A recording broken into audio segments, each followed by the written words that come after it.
Welcome to the SWBL podcast presented tonight by Daily Smokehouse, because tonight's podcast is going to be all about fantasy wiffleball. And joining me tonight is Peter Leicht, what was the one we were going to go with? The nutty professor of the SWBL, the numbers guy, always crunching that. He's the GIF with all the numbers kind of flashing in front of Zach Galifianakis. So that's Peter. Grant Boyd of the Rockies, longtime player of fantasy wiffleball and of wiffleball in general, and the oft injured Jimmy Stout. How's everybody doing? Doing great. Fantastic. Can't complain. Well, you could if you wanted to. Yep. Just not gonna. All right, guys. Well, like I said, we're going to talk about fantasy wiffleball tonight. We're going to also just touch briefly on the power rankings as the final rankings came out.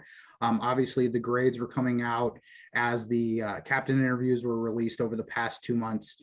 But the final rankings came out. So we're going to touch on that as that's the big news. We did just have the alumni draft. So if you haven't caught that podcast to see how those rosters shake out, check that one out. It was our previous podcast.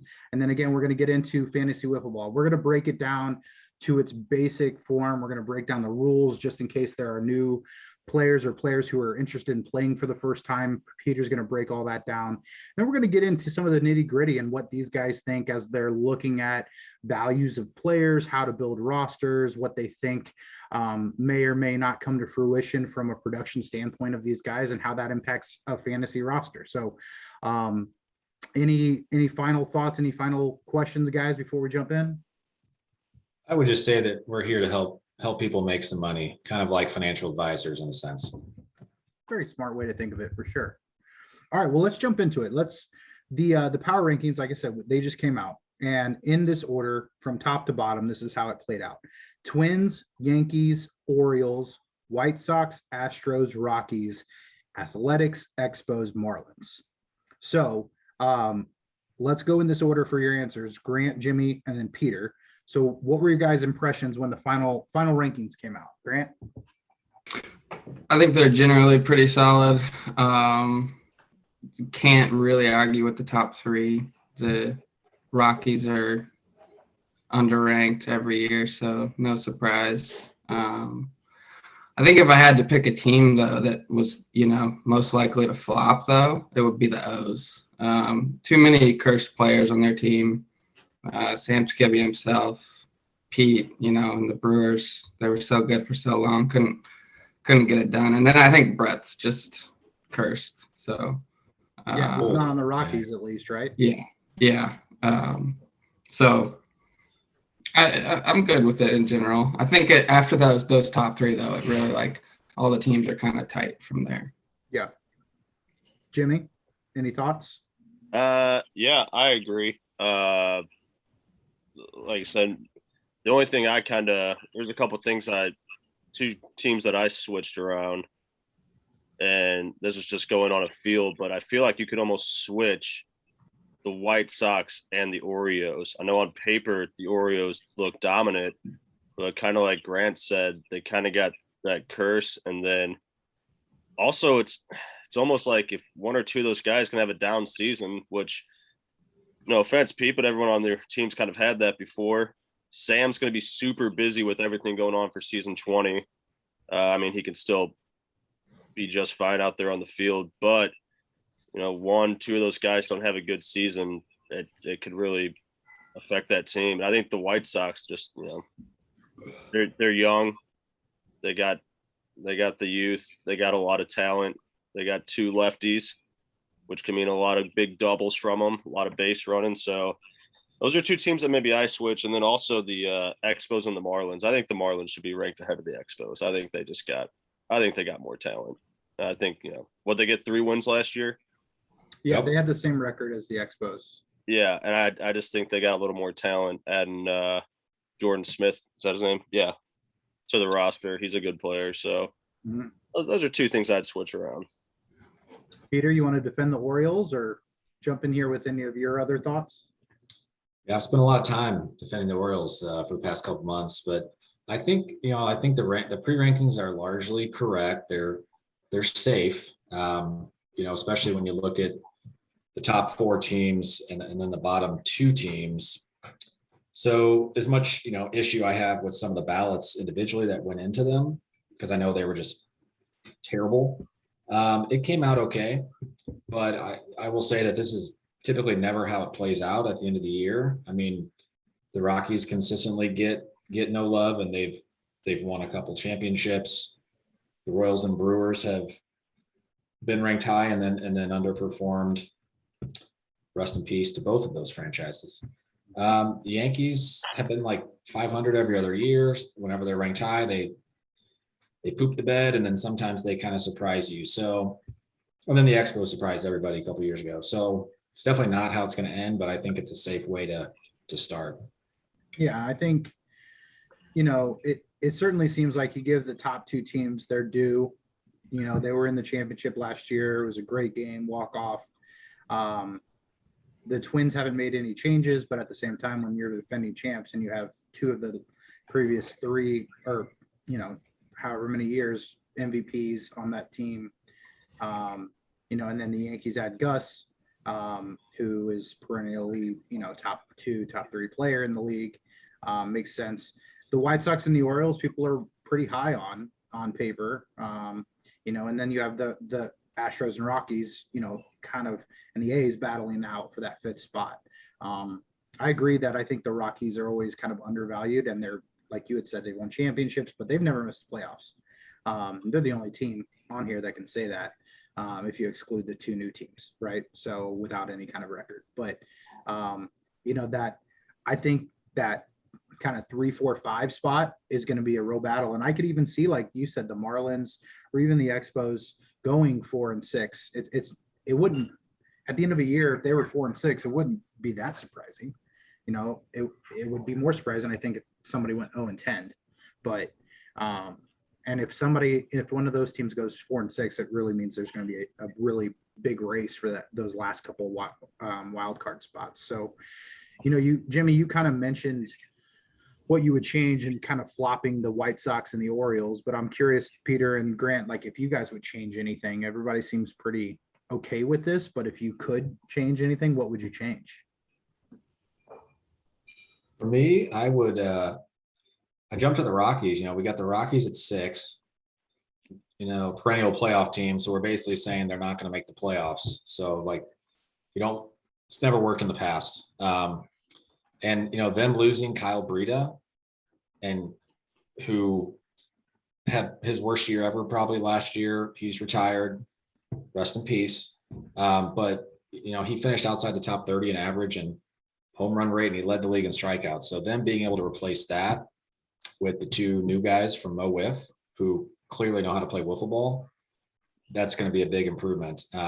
You still have Blake, who won another summer league title in the summer.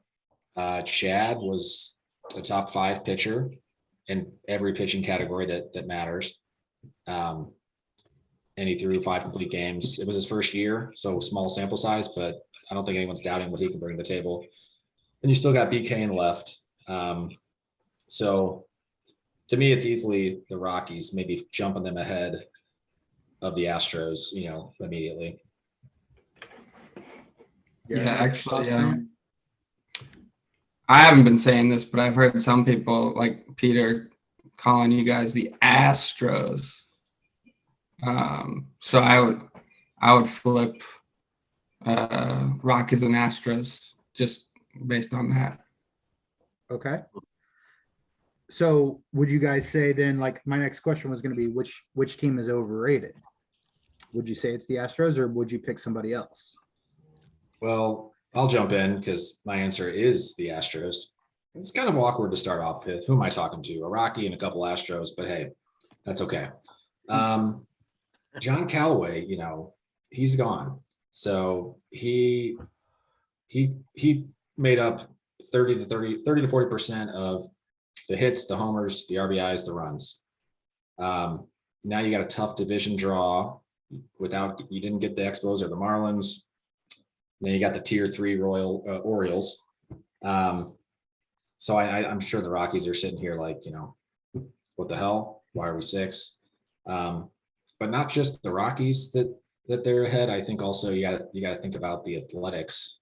It's kind of tough there in the middle, because the Athletics are welcoming back Michael Carl, who he's very consistent. He's going to hit 480. He's going to hit a home run 27% of the time. Yeah, they might miss Chris Warbeck for part of the season, but I hear he might be there for the tail end if they do make the playoffs. So I think it's a couple teams there, right there below the Astros that you could argue could be right on top of them. And Jimmy, you gonna back up the Astros, or are you gonna stick with that choice too? I mean, it's fair. I mean, I kind of agree with them. John Callaway's a big shoe to fill, and I'm still hoping to come in and hopefully fill his shoes. My last full year, I kind of had, I would say like similar numbers to him, but it was my best year yet. And then obviously I've been off a couple of years and now I'm injured, so I feel like that, you know, not that I'm anything special, but kind of affects our team a little bit. But yeah, I don't know. That middle of the pack's just it just depends who shows up, honestly, in my opinion. And especially with the Rockies, you got those two new guys who have played before. I think they both played in the summer league. Mhm. So they got that little bit of experience of skibby wiffleball, but without the base running. And, you know, in Mo-Wiff, we don't run and stuff. So, you know, sometimes we get those guys that come in that haven't played the base running before. They hit the ball, then they just stand there and, you know, out, cost your team. So, I mean, I think they'll be fine. But, yeah, I don't know. It just whoever shows up in that middle of the pack there is going to be the team. Yeah, I have a hard time believing that Blake isn't going to be screaming at them to remind them to run if he has to. Yeah. So, you know, for argument's sake, I'm going to throw out the Orioles being the most overrated for a lot of the same reason that we talked about them earlier.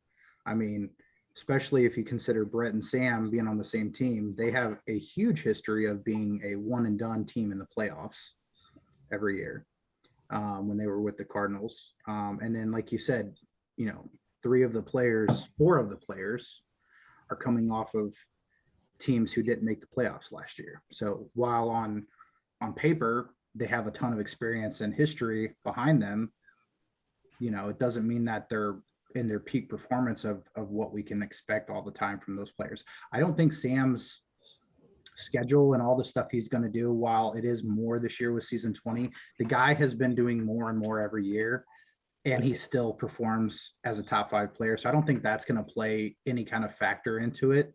And I know John had mentioned in his captain interview that that was something that wasn't necessarily a concern, just something that he's kind of keeping an eye on. But if I were going to say anybody's overrated, it's going to be the Orioles. Not saying they're not going to make the playoffs, but maybe 3 might be too rich is maybe where I'm going with that. I agree with you there too, Brian. They should be back on that cusp of fighting for that 5 spot with the Astros, Rockies, A's, kind of in that kind of realm. Yeah, I'm also curious if there's going to be any headbutting going on in the Orioles. I've just, you know, heard a couple things through the grapevines before the season that, you know, John Light's going to be running this team, but, you know, Sam also is looking to get a championship, and, you know, is John going to try to overmanage? Is Sam going to overstep a little bit? Is there going to be some animosity in the team? Maybe they you know, fall apart there. I think there's going to be a physical altercation probably. You guys heard it here first. There's trouble in the clubhouse of the Orioles. I'm not trying to start rumors or break the team down already, but, you know, or get under John Light's skin a little bit. Yeah. Doing what I can. Absolutely. Well, so then let's kind of flip it. Who's the most underrated team, right? I already answered that one. Rockies for me. It's easy. Would you put them at 5 and just bump them 1 spot, or would you say more like 3, 4? I just think the Sox, Astros, and Rockies and A's, they're all just very close. I personally put the Orioles a tier above, but I put them a tier below the Yankees and the Twins. So I think that it's a pretty fair fight for the 4 seed, being honest. You know, I'd like to say Rockies number 1, but, you know. Yeah, it's a new look. It's sort of a new era of Rockies ball, as we talked about in the captain's interview. Not that it hurt losing Kyle. You know, we did always have that belly button magic that he brought, and I haven't inspected the belly buttons of our newcomers yet, but I mean, there's a chance they can replace it. Yeah. I think Adam North, he's probably pretty solid in that category. I think he's kind of a hairy guy. So I love that. I think he's probably top tier rankings for that role on the team for sure. yeah, I know Jimmy briefly mentioned the Marlins, and that's who I jumped out as. So I'm just going to go to the bottom at 9. I think probably everybody that voted, except maybe Eli, probably slated them 9. I think everyone's kind of looking at the Expos and Marlins in their own tier down there. The last game of the season is the Expos and Marlins, so that is the toilet bowl. So that's basically Sam saying, I agree. Those are the 2 bottom teams. But I wouldn't be surprised if they finish 8th and maybe even 7th if a team like the A's or the Astros or whoever else kind of just has a down year. Luke, they got Luke Bacula. He is the 14th best hitter in the league historically, and I'd say a top 4 left fielder. And Jordan Smith, if he could have a breakout year after playing last year and in the summer league, if Eli gives him enough playing time, I think that he's the second best hitter on the team after Luke. So why not play him? But then they're pitching. They've got Tall Guy and Fat J, who are coming into their 3rd year and got better the first 2 years.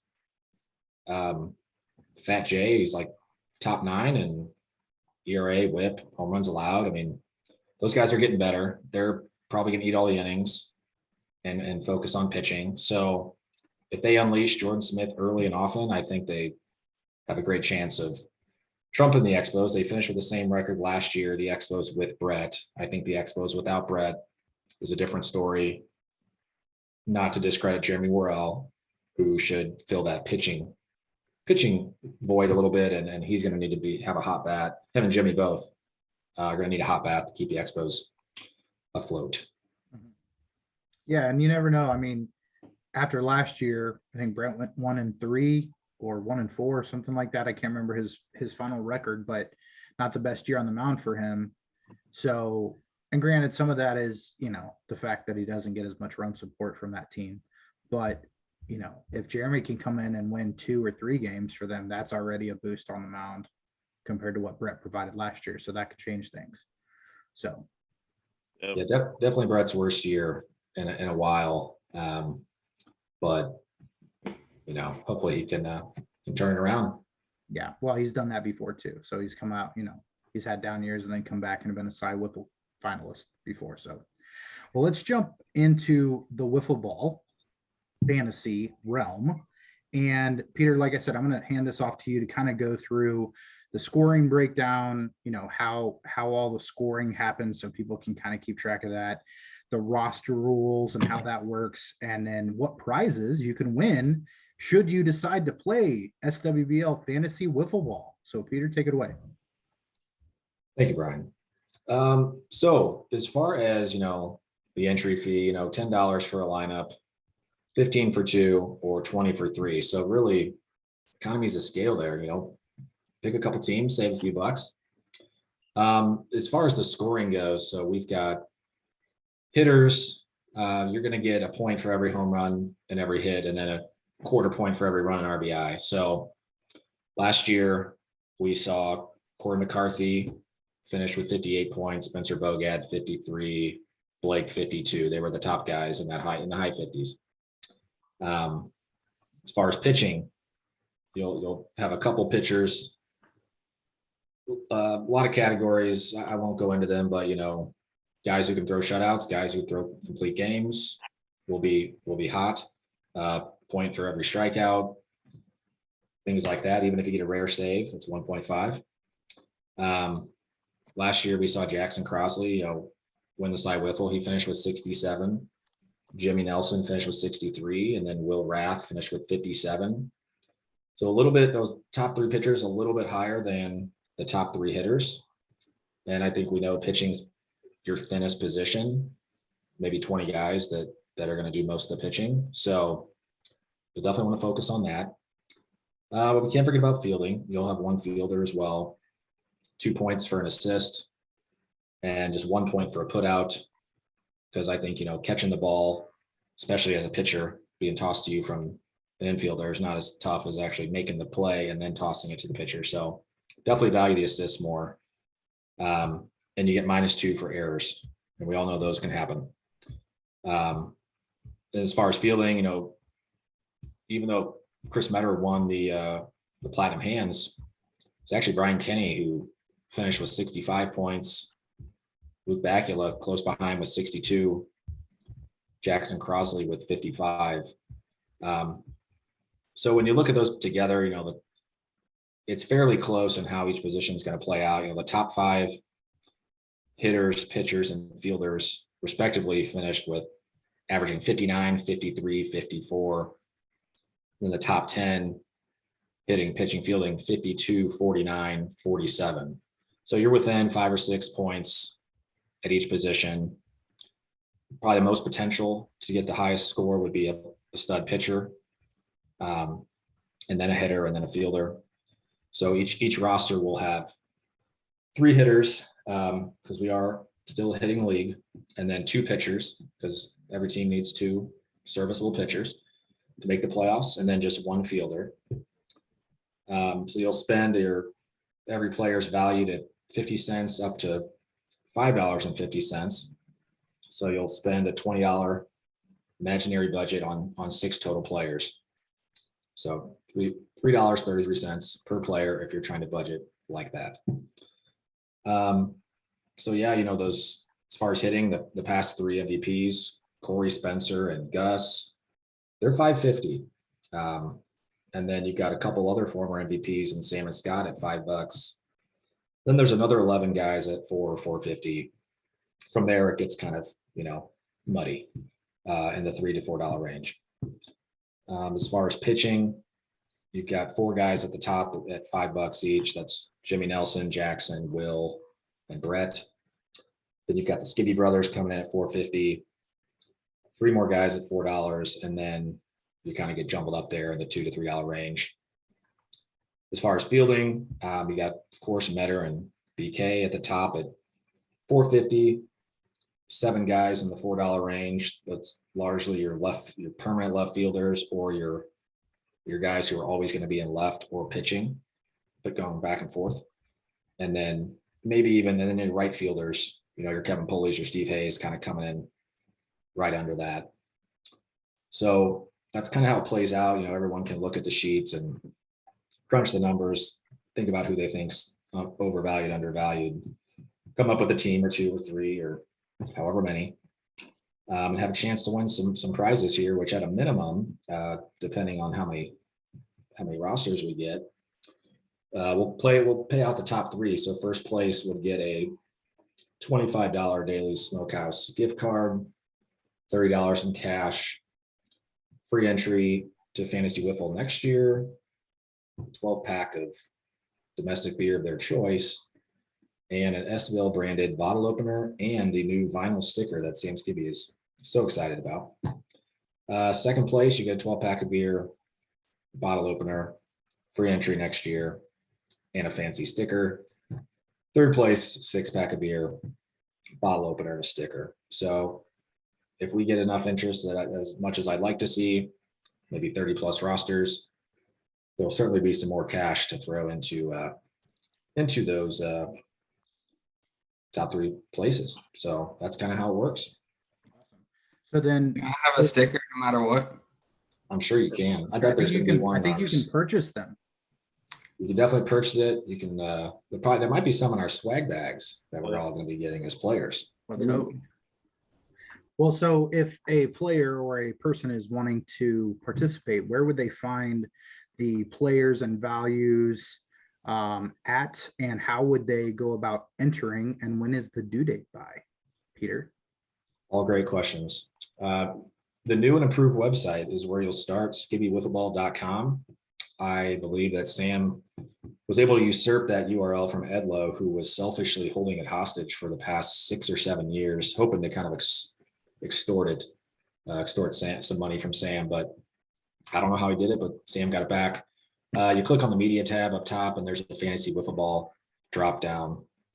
You'll see the prizes listed. You'll see the attachments for the values for each position. You'll see an attachment for the rules. The deadline will be the Monday prior to Wiffleball weekend, with a little bit of flexibility. And I'll be collecting Venmo payments from people and be settling up there and distributing that money to Sam before we kick off opening day, and then we'll confirm the prizes as they are with how much money we got and kick a small amount back to the league, and be able to incentivize people to play the game and have some fun. Awesome. Thanks for the breakdown. So let's jump into the fun part of it, and let's talk a little bit about roster building, player strategy, those kind of things. So I'm curious, how do you three individually, how do you go about building your roster? Like, what are you looking for first? What's most important to you? And obviously that may change year to year, but I just kind of want to see what your process is. And we'll start with Peter, and you can kind of run through this real quick, and then we'll go Grant and Jimmy after that. Yeah, so I try to quickly identify a couple guys that are cheaper that I feel like are undervalued, so that I can be able to afford one or two all-star type top tier guys. I place probably the least emphasis on fielding, because I think the gap there from 1 to 5 or 1 to 10 is not as significant as it is in pitching and hitting as well. Pitching is where I see the biggest gap between 1 and 5 or 1 and 10. So those side wiffle candidates are probably all going to find themselves on each roster. The thinnest position, where once you're outside the top 20, everybody might as well be 50 cents each, because they're probably not going to step on the mound. And then, because I want a couple pitchers that are going to pitch at least 20 innings, with strikeout power, chance to win some games, et cetera. And then I'll kind of wrap it up with hitting, because there's so many good hitters in the league to choose from. You can kind of back into those. There's probably 20 guys at least that have all-star potential. So I'll kind of do them at the end, and might have to reshuffle some things to go from $21 back down to 20 max, but it's kind of how I typically approached it. Okay. Grant? So, I mean, my focus has always been on role. So like Peter said, with pitching, you want somebody that you think can go 20 plus innings. For fielding, like somebody who's going to be in left the entire season would be ideal. And then I always wind up like getting cheaper guys at hitters. I mean, because I feel like yeah, if you can find somebody who's going to bat, every game, or going to hit every game, and especially somebody who's going to be in a 4-person lineup, they're going to have some opportunities for runs and RBIs and all that, but the pricing has always been really good. So it makes it tough. So I applaud Peter for that work. It's tough. Don't want to hurt feelings. Yeah, I'm kind of on the same boat as Grant, like hitting wise, because I mean you could pick like a top hitter, but I mean, yeah, there's those few that guarantee you probably big points, but we've seen a lot of people have down years. So I'm kind of the opposite with Peter. I was almost, fielding. I mean, you might as well just spend your money on a Chris Metter or Brian Kenny, because it's pretty much guaranteed a bunch of points. They're going to be playing a bunch. They play good defense, minimal errors. And then, yeah, pitching. I mean, if you can get, at least one good pitcher, and then maybe another guy. Like I was looking at teams that maybe only have 2-3 pitchers, and who's going to get a decent amount of innings that, won't get lit up too bad, So I don't know. I'm more like an auto draft guy anyway with fantasy sports. So I'm not very good at this stuff. Yeah. Peter, who's gonna play left for the Orioles? Good question. I mean, I got to talk to John. We'll find out. We need like reports from teams on their Yeah. plan. Yeah. Those are They the need to questions. be legitimate too. So we can't have any. I've been scouring the pavement with every team, trying to get the true and honest insight of who's doing what to try to reflect the values the right way. But there's some situations, Orioles could be a good example, where maybe John's not playing right as much as he has, or maybe I'm not playing left as much as I have, or maybe Brett's not, or maybe Sam is. Like some of those teams you just kind of naturally get forced to stay away from because there's a little uncertainty. Yeah.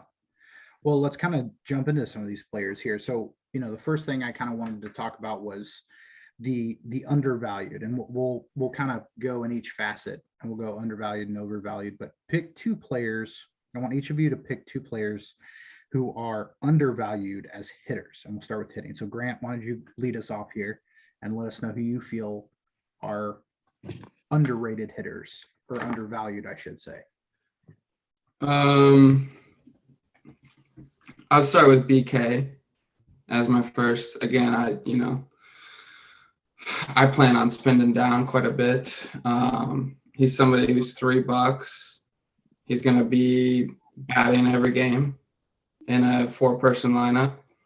And he's a righty, so he doesn't have to worry about the tree.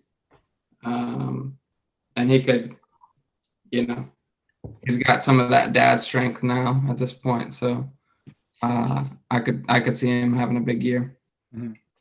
And then Sam Bakula at $4. I mean, I could see him competing with Gus, Spencer, Corey, like if he just has a hot year. And it's just one weekend. If you start hot, you can play hot the whole time. And he's got somebody that, massive upside, can just crush the ball. So he'd be my second pick. Do you worry at all with Sam in particular, with Gus coming onto the roster? You got to think that he might take that 1 or 2 hole in the lineup, right? And with Scott, so then his at bats go down slightly. They're still a 4-man team, so they're always going to be hitting 4. He's going to hit in every game, so you have that. I guess you have that in your back pocket that he's always going to be in the lineup, barring something freakish happening. But does that weigh into him at all? That's a good point, but he's a full $1.50 cheaper than Gus, Spencer Bogat, and Corey McCarthy. That's gonna, you're gonna need that money somewhere else. And I'll take my chances. He's gonna run into a bunch of runs and RBIs. So I'm still in, but that is a good call out. Yeah. Jimmy, what do you think? Who are some undervalued hitters in your mind? So one guy got underrated who, he maybe doesn't put up the most points, but I feel like he deserves a little more love is Matt Germer. I think he's gotten better every year. And in summer league, obviously different rules and stuff, but he was hitting the hell out of the ball. And I think he's a guy that I've seen him have some big hits for the Expos before. I think he's like a $2.50 guy. I'd put him up there in the 3. I don't think he's any different than me or a couple guys right there in that $3 range. I think he just kind of gets overlooked because of the squad maybe he's on, but I think he's the guy that can play, and I think he's gotten better every year. That's my opinion on the guy. So yeah, I'm a fan of the Germ Worm. Yeah, and then another guy I got is our teammate on the Stros is Cole Layton. I think he's due. It's kind of been the word going around. He's due kind of for a breakout year. I think his first season he did all right. Kind of had a down year last year, if I'm right, Brian. Yeah, so he was rookie of the year, his rookie year, and then had one of the worst sophomore slumps we've ever seen. Yeah, and he's kind of been crushing it out at MoWiff first 2 weeks. Obviously different fast pitch and stuff, but hopefully that can correlate over to our season. I think he's a good wiffle player. I think he's due. I think he's pretty excited about this roster we got. So, and I think he's hungry for it. So, yeah, I'd bump him up about 50 cents. Okay. So a little bit of a discount there. And then Peter, who are you looking at here? Well, before I go to my two, considering a summer league was something that went into this too. And there's a lot of guys like Jimmy, yourself, finishing fourth on average, tied for first in runs, things like that can kind of show the potential of somebody and maybe raise their value a little bit. But then I think about the quality of pitching in summer league versus SWBL. You know, you got guys out there pitching because they have to that haven't pitched before. So you wonder if it carries over, but you wonder if it's kind of fluky. But anyways, I also had Cole Layton at 250 because I think his price is that low because last year it's not great. Hitting 275 with a 10% home run rate. About 2 years ago when he won Rookie of the Year, he was 450 with a 15% home run rate. And we all know that he's a top hitter in MoWiff, and maybe it's just taking him some time, like it has other non-skibby wiffle players joining the league to kind of figure things out. So, as much as I call the Astros overvalued, I mean, the only way for them to go is up, given that whole trio of Cole, Cam, Keaton were outside the top 20 and average home runs. Like they all, didn't shine last year, but they can. So you can kind of hang your hat on them a little bit. I don't think Cole's at bats are going to go away by any means. He's probably batting in the middle of that lineup regardless. So I think the Astros will go as he and the rest of those guys do. Then my second one is Steve Hayes at 350. He was top 3 in home runs and RBIs last year. I mean, it didn't come out of nowhere, but kind of came out of nowhere at finishing that high up. He was definitely on the cusp of $4 territory, making these values. He's hit 12 dingers each. He's averaged 12 dingers each of the past 3 years. And, Steve, Paul, Mike Carl coming back. It's a pretty solid trio for a team. And if Chris Warbeck's there for any of that makes a pretty nice quartet. Could give Steve some more RBI opportunities. And he's slowly becoming a cornerstone guy with, steady all-star potential. Yeah. Well, I think all of those guys definitely, I think you can see the potential. And obviously we're talking about undervalue. So you're looking for the best value for the production. But then I want you to pick just one this time, overvalued. So who do you feel like maybe the price is a little bit too high for maybe what the production's going to be, or maybe it's just that, it's going to be hard to fill out a roster around them if you do choose them. And we'll go in the same order for hitting this time. So Grant, Jimmy, Peter. All right. I'm gonna go with any lefty above $4 or above. If you scroll the home run rate, it's always a bit low relative to everybody that's around them. And So we're talking like Callaway, Chris Metter, Derek Cornell. Cornell. Well, he's not above them. Does he know Derek's No, 3.5? There's a couple. Yeah, couple guys there. yeah, it just makes it tough to have like a huge year, to have like a massive year. And $4+ is a lot to spend. So Jimmy, who are you thinking? This one was hard for me because I felt like I was being mean, overvaluing somebody. So I picked John Leicht. Honestly, I would switch him with Jack Leicht. I think Jack's going to have a better season than John ever could. So I would switch those two.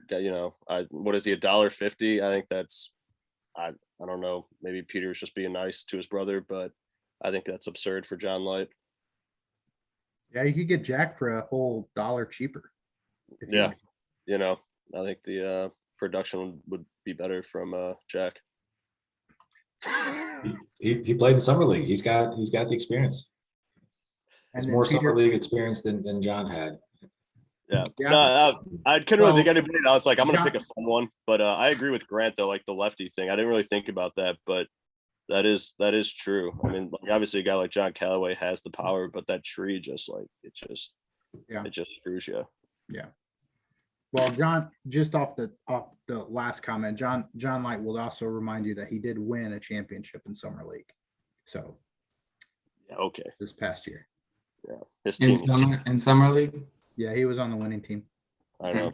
He beat my team. Okay. Peter, But before I go again, on that note, it's interesting. If you look at last year's stats, Chris Metter finished 5th, Callaway was 8th, Chris Forbeck was 11th, Derek Cornell was 14th. So they find their way up there a little bit, but yeah, depending on the cost and knowing that they're being robbed of a couple homers is it's kind of sad. Yeah, when you compare him to the upside of Bacula, Castellano, Edlow, just a bunch of righty mashers. Like I would much rather take those guys at $4. Fair point. good point. My overvalued hitter is Kevin Pulley at 350. I think it's maybe a little much. I think he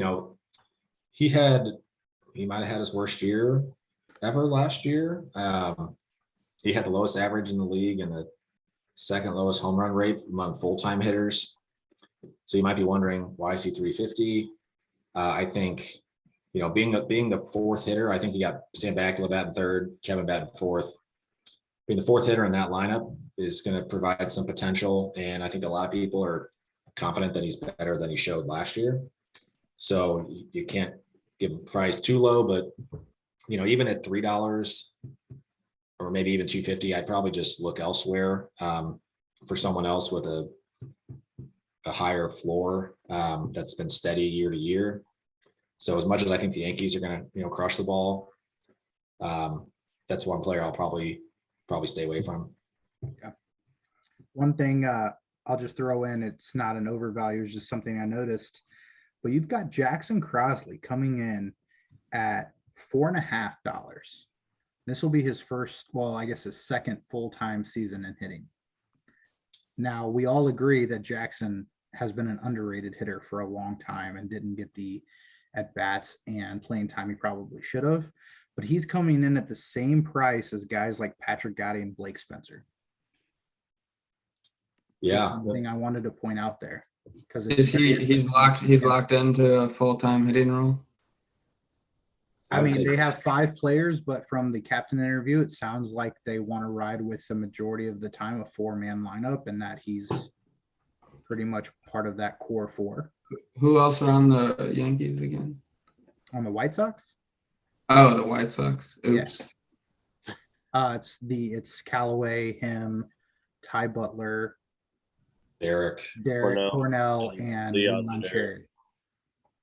Yeah, Jackson, he's got to fight kind of like a Will Rath situation. The guys are really good, but they haven't always gotten the at-bats. Jackson he's a 550 hitter, 27% home run rate. It might surprise some people. And he only strikes out 7% of the time. That's pretty low. So it could be kind of a coming out party for him. Whenever they get the bat in his hands, he hasn't made him regret it. And I know I've heard Scott Pulley publicly say that in his captain's interview of, what could have been years and years ago.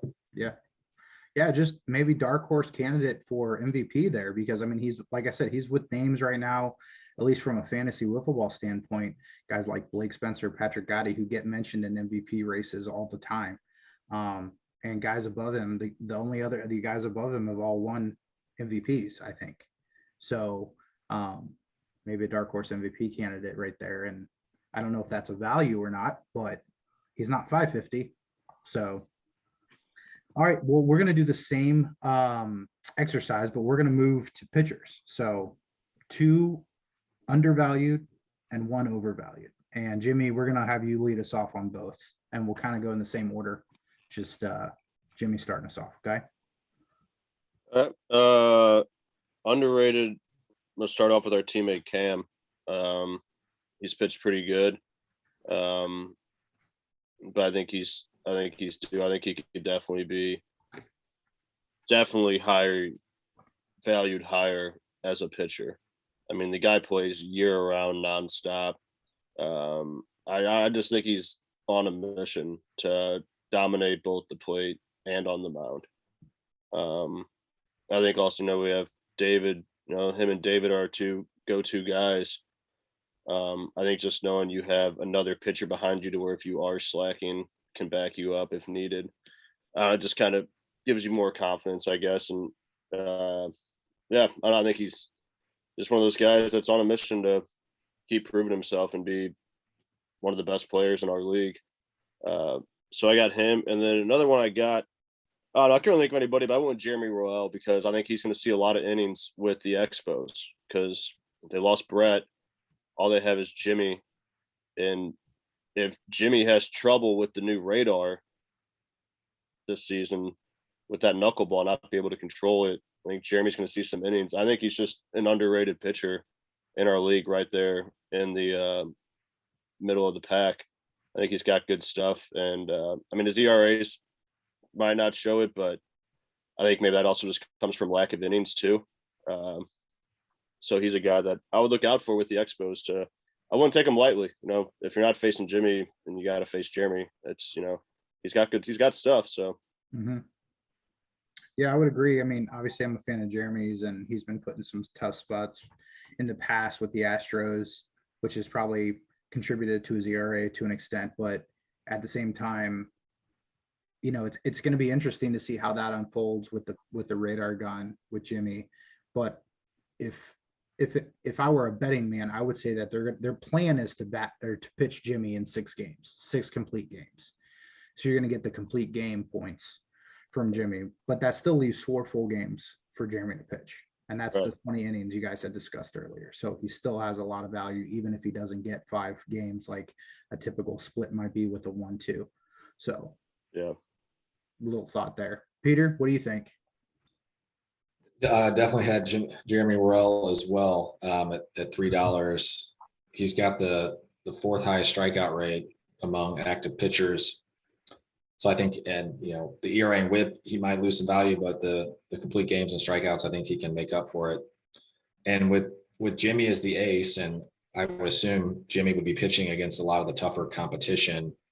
I mean, I know he's pitching against the Orioles because he's been sending letters to our houses telling us he's coming for us. Obviously with Brett and John leaving, but I think Jeremy could get a little softer competition, maybe the bottom teams in the table. He's going to get at least 15-20 innings. We all know pitching's in his blood, so definitely agree with Jimmy on that one. And I'm wondering if I'm going to agree with Grant on this one because I'm going to give some love to Chad Young at $4. He's probably going to pitch 30 innings as the ace. He's priced as like the 8th best pitcher, but I would expect him to finish in the top 5. So similar performance as Will, Jackson, Brett, but maybe save a little money. It's hard to give him a higher price tag, I think, when he's just played for 1 year, but as I mentioned earlier, he's top 5 in every pitching category, and I don't think he's going to hit, so he can 100% focus on his craft.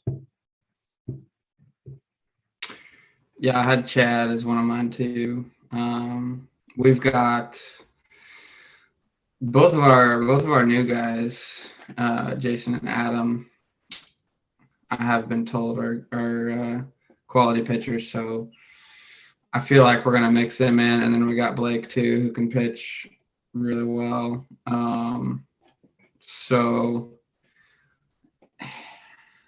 I'm going to go with Bogat as my first undervalued. He pitched more innings than Will last year. And I believe he's priced a full $1.50 lower. And I think his other stats weren't terribly far off. I think Will was better in the other categories, but it's just that price difference does it for me. So And he's pitching on a good team, so we'll get some of those wins. And then this, not your conventional undervalued pick, but Jimmy Nelson.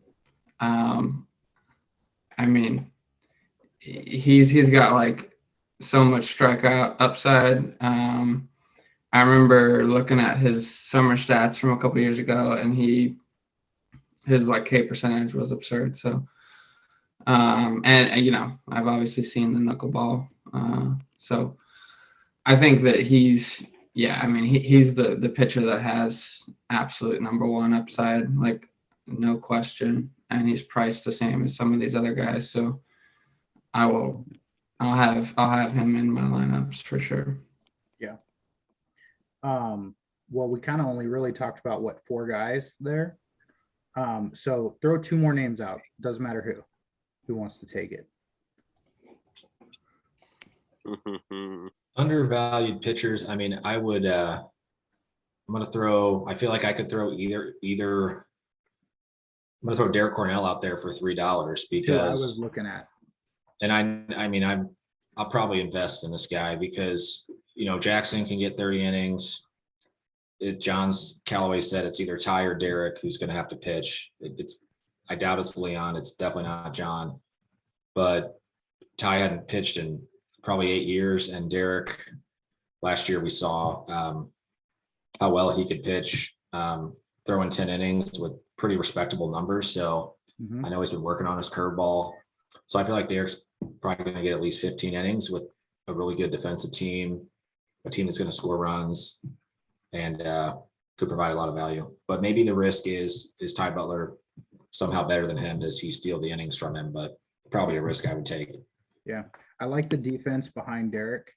If you have him on there, he doesn't have the highest strikeout rate, but when you have that defense behind you, that's going to benefit at least your ERA. And like you said, he had 10 innings pitched last year, 3.5 ERA. So you combine that with great defense, even if he's not striking people out and he's just putting the ball in play, you're going to have some low scoring games if that comes to fruition. So maybe a second one, Evan Quo of $2.50 from the Athletics. You guys might be like, who is this guy? Because nobody really knows. But when you got Paul probably pitching 30 innings, the assumption was Josh Rogers was going to fill out the rest, but I hear he's injured. And I don't think it's anybody else. So if Josh is truly as injured as I've heard, it's got to have to be Evan. I think he's a lefty, so that's just kind of exciting. It's going to mess some people up. That's interesting. What's the status on Josh Rogers? Any intel? No, Jimmy? No, I don't know. I know he was recently playing at MoWiff, but I'm not sure there. I did ask Sam. Let me see. I texted Sam the other day, and I asked him. Who else did the A's have pitching besides Paul? Well, it would have been Josh. Right, Josh but before that, who was there two? Was it Steve Hayes? They had Luke for all those years. Yeah. Luke's with the Marlins now. And aside from that, didn't Steve Hayes pitch a little bit for him, or am I wrong on that? He pitched like more innings than anybody like 4 or 5 years ago, and then he just kind of stopped pitching. Okay. Yeah, he was worried he was going to have to get a fake arm, fake shoulder as well. Okay. But I'm hearing Josh is doubtful per our commissioner, so if you trust Sam, might be worth it. Evan Quo, just so you guys know, Evan Quo, Southpaw pitcher out of Drury University. Ooh. Yeah, that sounds like a smash. Yeah, did pitch for the Hellcats or whatever their mascot is down there. So they're a team with only really 2 pitchers and one that we pretty much have seen before, but that's tough. So innings there, but he is a rookie, and not every baseball player has translated in their first year to the SWBL. So no, even some of the best. Yeah, little risk reward, but if you get the reward aspect of it, pretty solid pick there. So let's go to overvalued. So Jimmy, who's one pitcher that you feel is overvalued? So I'm gonna go ahead and I'm going to pick myself. And that's not just like talking, thinking that I'm gonna suck, but I don't see myself having a lot of innings this year as compared to when I played for the Brewers, which I'm completely fine with the Astros having Cam and David, and then also just not knowing what I'm going to be able to do this season being injured. I'm at a 3, which I think is fair if I was coming into a team where I'd probably be pitching a lot more, but I don't see myself having a lot of innings this year and putting up really any numbers for anybody, if that makes sense, Okay. Yeah, that's a good answer, but it's a cop out. So pick somebody else. Oh, come on. Well, Man. we can come back to you if you want to look Yeah, at it a come little back further. to me. All right, Peter. Well, I'm gonna pick PG at $3 for basically the same reasons that Jimmy had picking himself. I mean, there's guys that are going to be overvalued because you can't value them too low, because then it'd be kind of a steal if they ended up performing at the level that and getting the innings that they might or that they've gotten before. I mean, PG likely will being deferring to Brett and Sam to pitch. I mean, he could easily pitch in a couple games to rest their arms a little bit, but it's not gonna be enough for me at $3 to provide much value.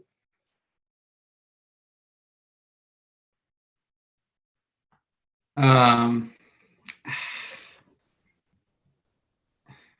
probably go with everybody that's $5 is not Jimmy, just to kind of tack on to my Jimmy call. Like they just, if you're looking to save money everywhere you can, and if you're gonna spend up to 5, it's really tough for me to get away from Jimmy there. I think he stands out above.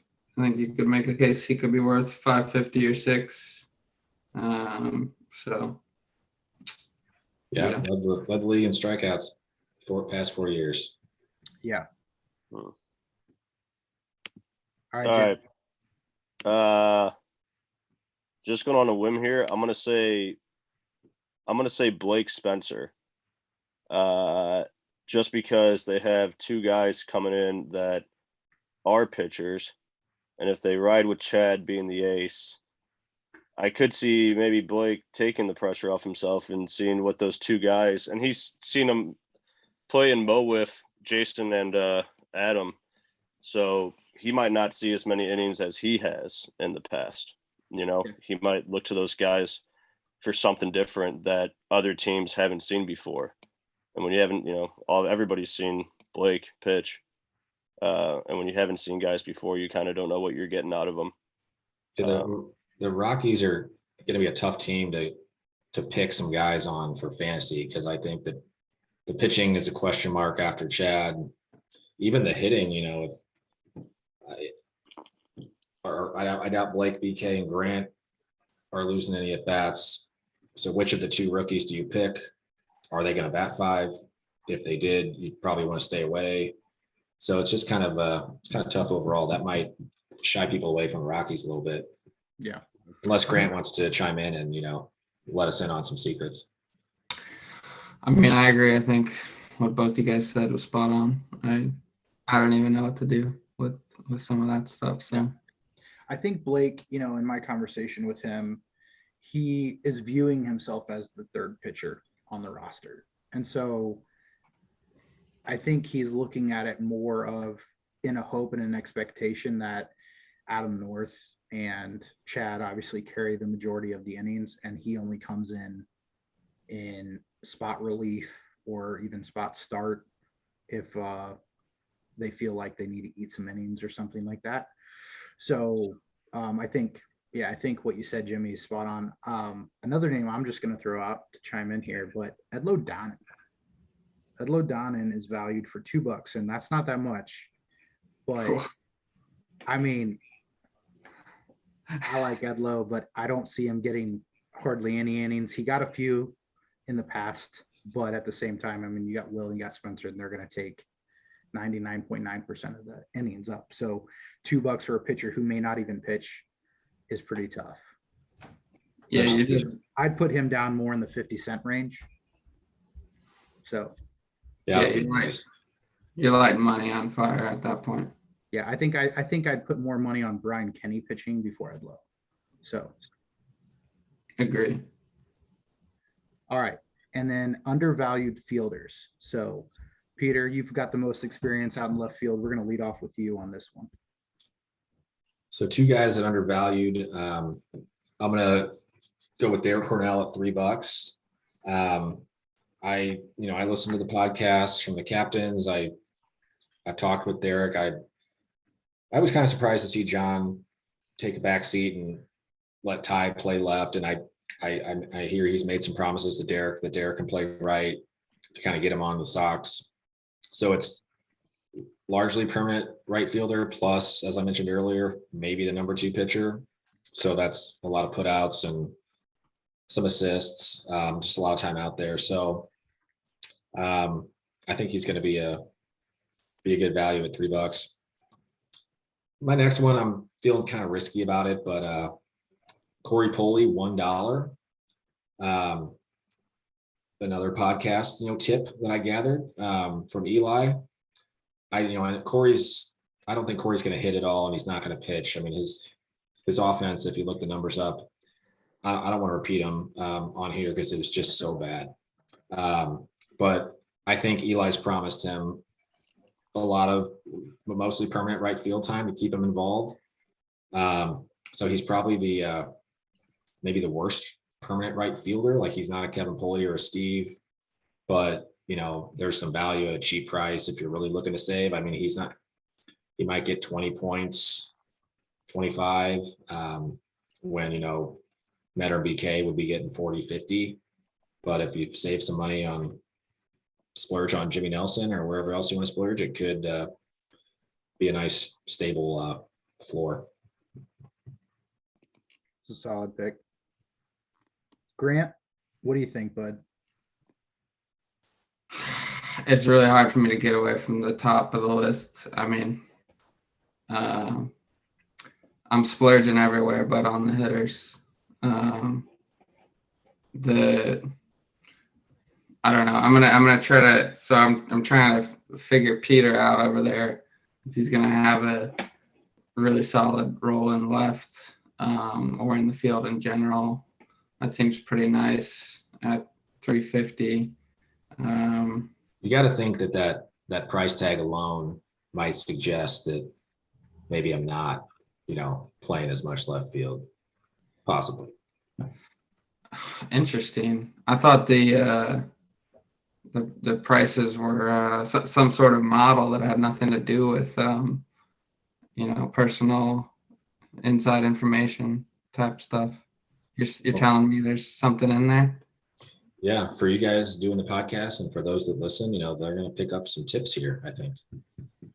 Interesting. Yeah, and if people have been paying attention in the seems like I've gotten some pretty good information for you guys out of the captain interviews.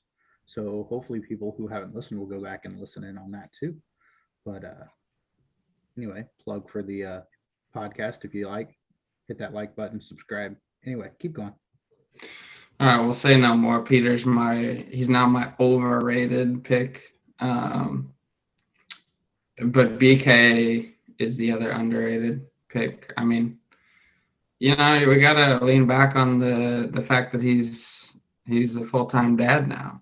And I think everybody knows biggest hands in the league.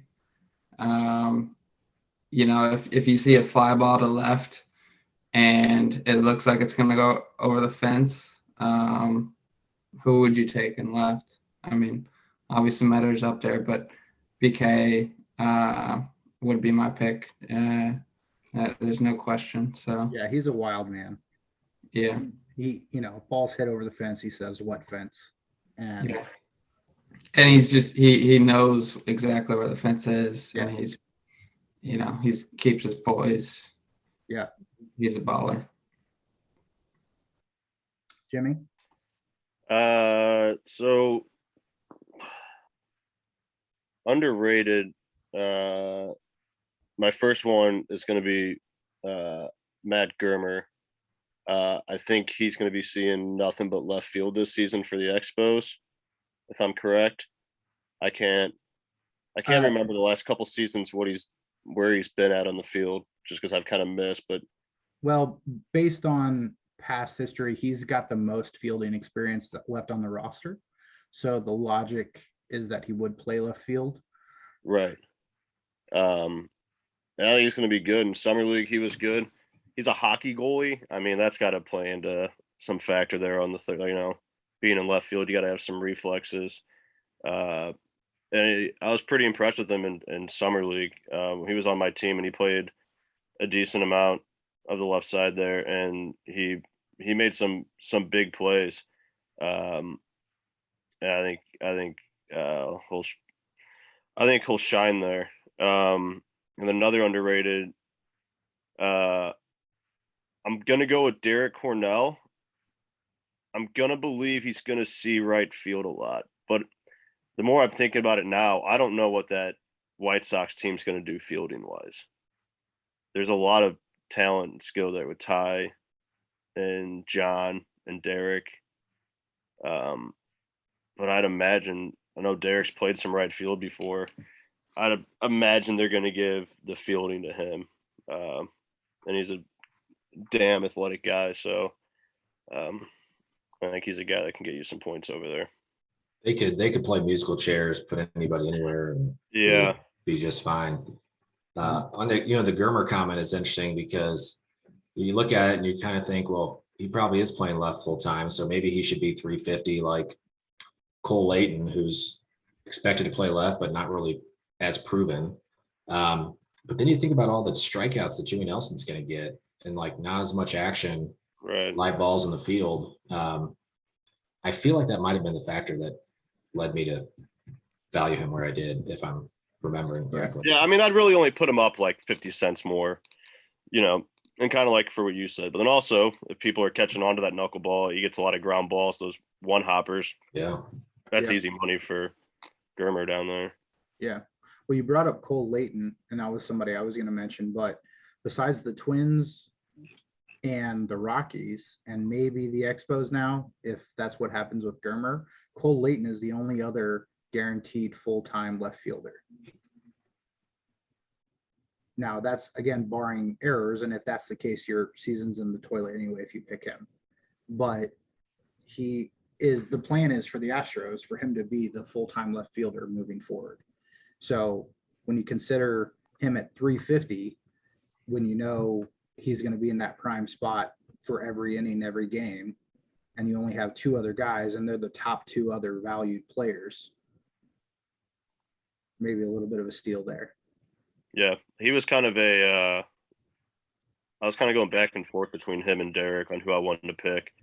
And then I didn't want to pick too many of our Astro guys, but we've talked about our team before. I agree with you there. Either he's going to get a lot of the playing time and he's either going to kill it or, like you said, makes those errors. Then what were his stats in right field? Because he played right field for the past 2 years for the Astros. So we had talked about he hasn't played left field in the SWBL, but he is a first team fielder nationally ranked this year too. So it's not like he's a wet paper bag out there. Right. So, question on the Expos.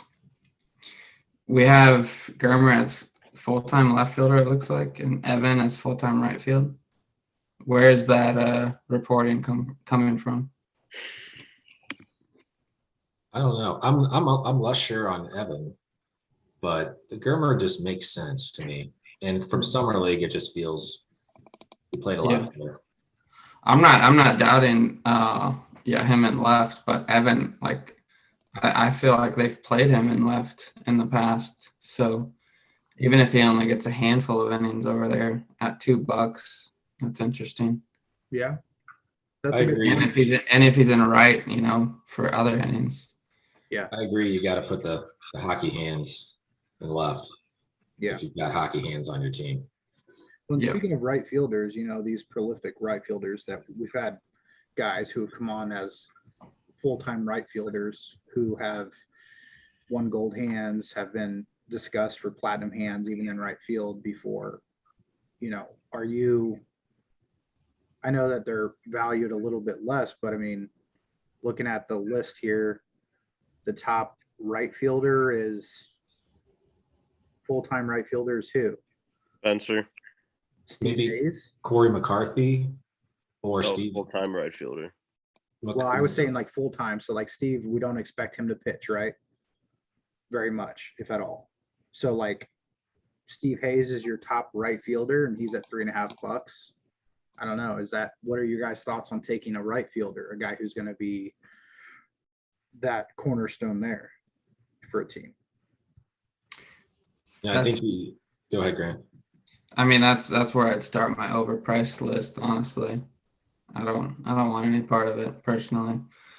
I'd rather pay up and save $1 on some of those moves I was talking about it hitting, pay up and get BK for just another $1. You miss out on that assist volume where you get 2 points versus 1 for putouts. But if it's a right field pitcher, I think it's a different story a little bit. Like maybe Spencer, I don't know who's playing right, Corey or Spencer, but Derek Cornell might be the highest right fielder pitcher on the list, unless Yeah, and then you got Kevin. Yeah. He's a couple down from that. Kevin Pulley. Yeah. So, yeah. So if you're going to go with the right fielder, you really want to get the combo, like a Spencer or who do we just say? Derek Cornell, somebody like that, where you're going to get some of the pitching putouts and pad those stats a little bit. right. Okay. Yeah, So that's interesting because it also, I mean, conversely, you can use those savings on an improved hitter or pitcher. So, I mean, tons of ways to win. Yeah. All right, let's go overvalued. So Peter, back to you. Overvalued fielder, John Callaway at 350. Again, it's like you got to pay respect and value him high enough, much more than he's probably not going to play much. He seems to be deferring, focusing on the hitting.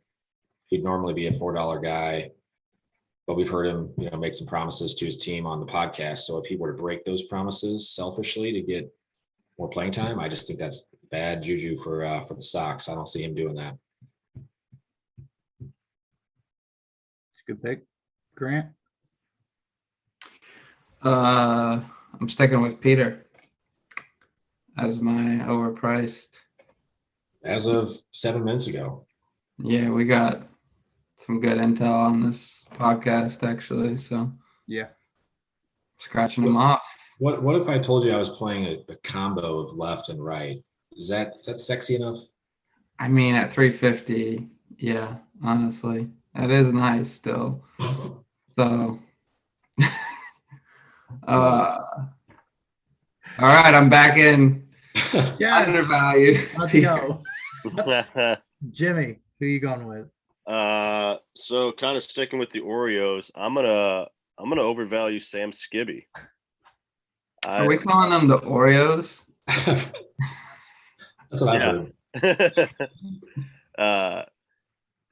I'm going with Sam. I really think that field out there with that team is going to kind of just rotate with Peter, Brett, and PG. I don't know how much of left Sam's going to see. It's just kind of what I'm going with.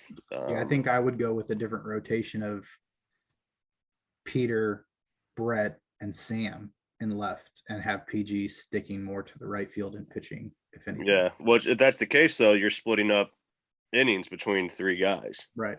which doesn't give you a lot of opportunity. And I think if Peter can be the left fielder that he can be, I think John has to stick with him and keep him out there. You got to wonder how much, not owning left field the whole time, coming in and out, missing games. How does that affect, Mm-hmm. Right. move? Yeah, I think that it's got too many options there at left for one guy to just eat up a lot of innings over there. So I don't know if I'd value Sam up as high as he is. Yeah, even with the pitching. Exactly. Yeah, I feel like his focus is going to be pitching and hitting. And everything else running the league. Right. Yeah. and swag bats. So Swag bag. All right. Well, appreciate that exercise. But last thing, and it's kind of putting you guys on the spot, but I want you to pick 2 players, hitting, pitching, fielding, and you can say like which category you're not going to put them in or whatever, but you're not going to pick them. They're not going to be on any of your rosters. And that it's not a knock on the player for any reason. This is all based on fantasy and value and all of that. But maybe it's because of some of the things we've talked about, right? They may be too risky because you don't know what their playing time is going to be. That maybe there's a lot of depth at a certain position, or in a lineup, if they, like we talked about 5-man lineups, maybe performance over the past couple of years. So who are 2 players and certain facets you guys are just not gonna have on your rosters? I can start this. I mean, for me, it's not so much overvalue, but it's like, guys I really want to pick, but I just can't get myself to do it based on the unknown. Like Jordan Smith as a hitter at 250. I'm unsure about his playing time. I said before, I think he's the second best hitter on the team, but I don't know how many at bats he's going to get. Like, I know Eli pretty well, he's like a brother to me.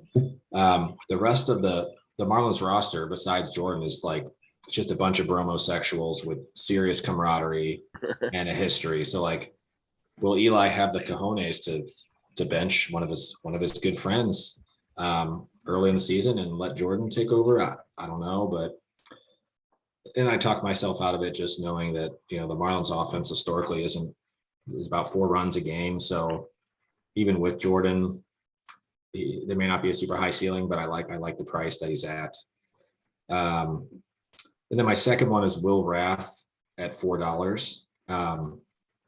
If you look, he's been part-time for the last 5 years. He's gotten 50% at bats. If you look at the ratios, he's a top 10 hitter. The one year he did bat full time, he was 10th in average, hit 11 home runs. So the $4 price tag kind of reflects his potential if he did get a lot of at bats, but I don't expect it. We haven't seen it consistently. The Twins were bat 5. I'd rather just pick someone else on a different team. I don't see him replacing Edlow or anybody in that lineup consistently. So one of those guys that's probably not going to get a lot of love for fantasy, unfortunately. Jimmy?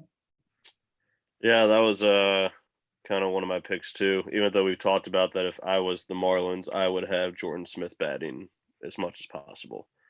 But kind of like what Peter said, they kind of got that camaraderie thing, and I think Jordan was kind of like a last pickup just to help get him in the league. So he might not see those at bats. But another guy who, he's only at $1.50, but it's kind of the same thing with the Sox is Leon Cherry. I mean, not terrible stats, not great, but if you're trying to pick like a lower value guy that can get you some stuff, I don't think I wouldn't bother with him. I don't know how much playing time he's going to see either. That squad's pretty set. I think he'll probably get some at bats against some of the weaker teams, but I think that's about it. So that's a guy I'm definitely not picking. I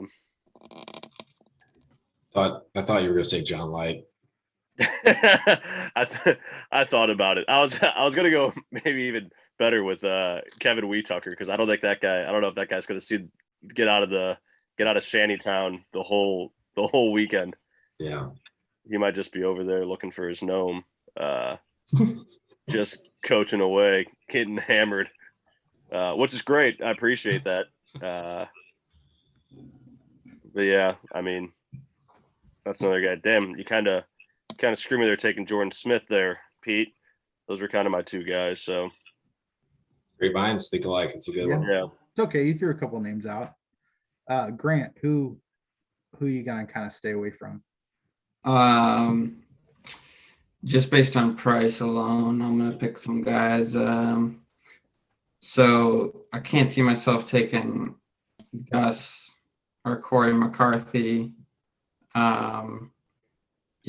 Love both of those guys.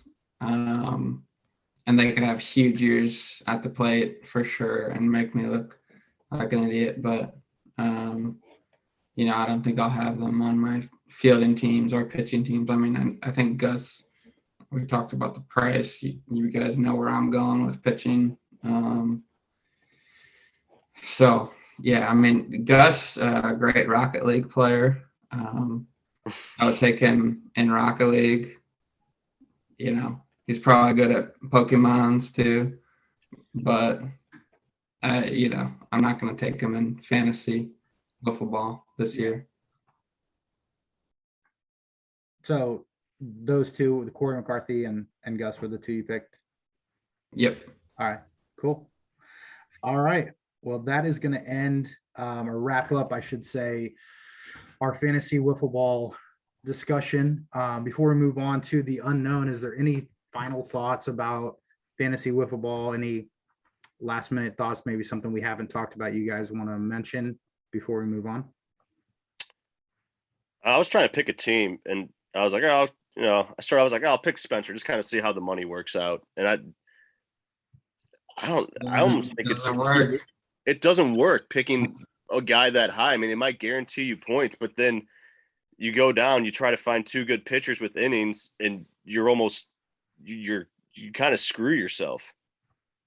It's like you almost just want to ride like that 3.5 to 4 mark, and maybe down to 3 to 4.5, and just try to ride that and hope you get those middle guys that get you like 12 dingers and 20 RBIs and just ride them. Yeah, it can be tough. That's why I try to start with cheap guys and see what I'm left with in my last 2 picks. It's a smart kind of build up versus build down. Yeah. I changed my mind a lot. I'm probably gonna do at least 2 teams, I would say. Well, if you're doing 2, you might as well do 3 and get the value out of your money. All right, I'm doing it. Yeah. Talk to you. Undervalued is building 3 lineups. Actually, Yeah. What are some, real quick, Peter, you've seen these before, but what are some of the more creative team names? Because you get to name your team. I do. I challenge everyone to name the team in a funny fashion. Most people don't give it to me, so then I have to ask them and kind of coach them. Eli Erickson, pitches gone wild. Cam Smith, Cam's team. I mean, come on. I'm spoiler alert, I think I'm gonna add Mike Carl to one of my teams at $3. So I think I'm gonna go with Mike Carl. Good to see you. If you're into that, Billy Masson. And Spencer has 2 teams: Edlow's tiny hands, Edlow's tiny feet. It's always about Edlow. That's awesome. Do you guys have any names that you've been proud of in the past from your time, Grant or Jimmy? No, I don't think I've ever done fantasy Okay. wiffle ball yet. I have a whole track record in fantasy sports. Usually guys get injured, so I don't want to curse anybody in real life that I know on this weekend. Well, then so maybe don't pick any Astros. I'll pick John Leicht for everything and see how that turns out. Brand, you went heavy on Keaton Adams in years past and had some creative names. Yeah, I was gonna bring that up. Historically, I've had Keaton maybe on every single lineup because I think he's been underpriced and kind of always been a staple in my mind. I don't know about this year if I'll have him in every lineup, but I do think he's got upside still. But yeah, in the past I've had beaten by Keaton beaten by Diane Keaton and eaten with Keaton. That was my other one. Those are good. Yeah, I don't know how much you followed Summer League, but he was an MVP contender, so he seems to be back. So you might want to take a look into Keaton at 350. You got to be Keaton me. Say no more. Yeah. 32% home run rate in SWBL. Go big or go home. I think my team name would be I Only Want to Be With You, Hootie and the Blowfish. Ooh. Good. I think that's what I would go with. There's no character limit, so. Okay. should- I'm gonna we write a should- We're just gonna Maybe we on the need to release incentivize- spreadsheet. There's gonna be very wide columns though, Yeah, Yep. maybe we need or to we'll have to wrap text. incentivize team names or something, Peter. Like maybe we give them a sticker or something for free. Yeah. I like that. At least a tweet in Yeah. recognition. All right. Well, then let's jump into the unknown. And if you haven't been following the podcast, the unknown is a series of questions that have not been disclosed to our guests. And so it's just a way to get to know these guys a little bit better and some of their thoughts about Wiffleball, but also on a personal note. So it's not rapid fire this time, so you can talk as much as you want about each question, but everybody's going to answer. So first question, what are you most looking forward to in season 20? I can go first because this one's super easy and super cliche, but it's the alumni game, because I'm old enough to know all those guys. I mean, when you have the alumni game and then you have like the all-star game after it, like that's the biggest gap that you could ever imagine. The toilet bowl is somewhere in the middle, like towards the bottom, but I'm just praying for no injuries. If someone hits a home run, like it's going to be the loudest that it's ever been for any championship game. It's going to be a blast. So that's definitely my answer. Grant? Yeah, that I forgot about that. My brother's coming out for that, so excited. He was the first draft pick, I believe. He was. Really? Yeah. Yeah. Well, shit. That'll be fun. And then, yeah, I mean, just being out there, getting some pool time, drinking some beers, seeing everybody again, getting some sun. Hard to beat that weekend. Yeah. I think I'm looking forward to just the competition. I feel like this year we got some matchups that, there's going to be a lot of people that like, you're going to want to watch the games, it's like the Yankees and the Sox.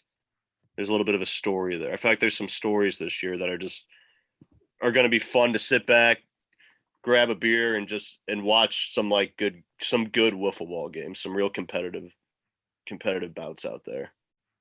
Yeah, I agree.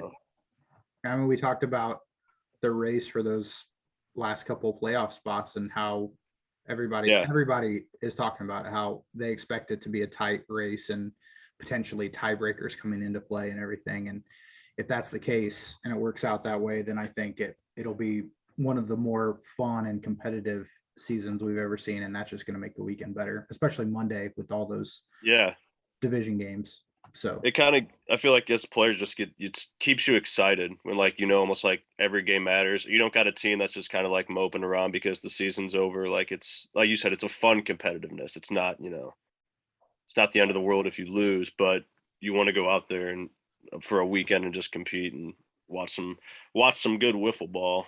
Yeah. What is your fondest memory from your time in the league? Season 20. So this has been a pretty common question, and Peter, you've been on a podcast previously, so you might have been asked this question already, but we're kind of reminiscing going into an anniversary year. So Grant, we'll start with you. What's your fondest memory of your time in the SWBL? I think it's some of the late night shenanigans. There's tons of individual stories, but like the X Games or whatever, like the home run derby, the beer run. We've gotten pretty rowdy for some of those. It's always fun. Mm-hmm. Jimmy? My fondest memory is when the Brewers brought a keg to the Blur. It was like the ultimate power move to win franchise of the year. And everybody was like, why hasn't anybody done this before? And I believe, my great former captain, brother-in-law, Peter Leicht, kind of headed that. And I don't know, it was like, I don't know, something about it just made it more fun because we were the team with the keg, we're the Brewers. It was right there next to us at the pool. Didn't have to walk far for beer or anything. It was a great investment. Mm-hmm. I just remember that season being a lot of fun because we were really we were just really into making that kid get his franchise of the year. I don't know. It was just something fun about it. And I think it was like the last year I played. So I don't know. I don't have too many great fond memories the last couple of years, you know? Yeah. Did you guys tap the keg that year? Yeah, we had two, I think there were 2 years, and really John Dory's was the inspiration behind really pressing the issue and getting it going. Yeah. Yeah, I can segue from there. Like that was like peak Brewers franchise camaraderie. The one of the few years you were there, Jimmy. That was good. I would say a specific game where Jimmy was in the hospital and watching our game live, and we were like getting smoked by the Twins by like 15 or something, and then we scored 17 runs or something in the bottom of the last inning with mostly all with 1 out, if I remember right, which I don't, because we were coming out of the pool for like a few hours. But it was just electric. I actually hit a walk-off home run, and it's on video. It's a little choppy, unfortunately. Not great video quality. I had to get Sam to correct that for future games, but that was a good one because it was like we were just getting blown away, but it ain't over till it's over. Didn't really mean anything for our season except for just, anything is possible. Yeah. I remember that too. It was fun because I was in the hospital, jacked up on steroids, watching it, and I was like, is it Major League 2 where the coach is in the hospital? Yeah. That's how I felt watching you guys come back and, just somehow beat the Twins in the last inning. That was awesome. Yeah. Awesome. All right. The zombie apocalypse is coming. Pick one player from the league to survive with. And why are you picking them? Edlow. Why? I don't know. Something about the guy. It's just something about him where I feel like he'd somehow get out of it. He'd find a way to like finagle and like get on the zombies' good side, and somehow you'd make your way out. I don't know. All right. I have no good reason other than I just feel like he'd somehow make it. He'd be hiding in the forest. Say the zombies were at the blur. He would just be back in the woods somewhere. And he'd be like, hey, I haven't had this hideout for 10 seasons. And this is where we need to go. Yeah. Like for some reason, I want to say Jimmy Nelson. And it's like probably the same reasons that Jimmy just randomly said Edlow, but like, because of his Twitter followers. Yeah, like he's got a following. He's smart. Like I try to read his tweets, and I like what? I feel like he's prepared for this event, and I think we'll, hand in hand, we'll get through it together. Solid. Grant. I mean, I think you gotta go Sam Skibby. I almost did. Yeah, that's good. If anybody's going to be prepared, it's going to be Sam. He's gonna have a plan immediately. We're gonna be moving with intention. We're gonna find the zombies' weakness pretty quickly. He's got a Google Doc prepared, I think. Yeah. All right. What animal are you most afraid of? And if you want, you guys seem to be thinking, I'll go ahead and answer mine just to give you some time. I'm terrified of alligators / crocodiles. There's a reason that they're one of the only dinosaurs left on the planet. And if you don't know the way that they kill people, it's terrifying. They do the spin maneuver. Yeah, they drown you first. They like disorient you, then they stuff you in the mud, then they just come back and eat you when they get hungry. And have you ever seen those ones where they walk across the golf course and you're like, that's not a real thing? Yeah, no, I played. So we went on vacation in January to Florida. I played 2 rounds of golf, and anytime I was by water or woods or anything, I was like, nah, I'm not hitting that ball. I'm just dropping out here in the fairway. Screw it. I'm not doing it. So terrified of crocodiles and alligators. My kids are screwed if there ever ends up being one close to us. Yeah. Just don't take them to like Disney World or wherever that one kid. That's where we were. Oh, okay, cool. Yeah. I would say like mountain lions or bears or something, because I've seen some of those videos on YouTube where you encounter one on the trail and then, it's game over. I mean, so if you see an alligator though on the golf course, I mean, you just gotta turn around, right? They're just gonna be frozen there for a while. If you come across one of these guys on a trail, you're probably dead. Yeah, I want to go with snakes. I had an encounter as a kid. I found there was one in my backyard. I was a little afraid to go out there for a while. That whole movie Snakes on a Plane, like I gotta be worried about snakes when I'm on a plane now. I've seen stuff on the internet where like you open up your toilet lid, you're about to sit down, take a crap, and it's like, oh, there's a snake in there. Like My biggest fear. I gotta be worried about going to the bathroom now. Like they could kind of sneak up on you. And if they're poisonous, they bite you. It's not good. So that's what I got. Yeah, I'm gonna follow up with Peter.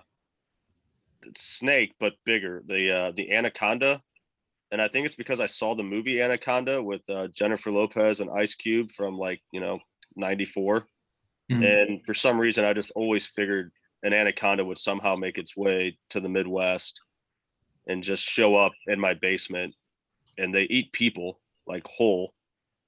It's terrifying, but I know they're never gonna. It's like quicksand. Like you never see quicksand, but you were terrified of it like your whole life.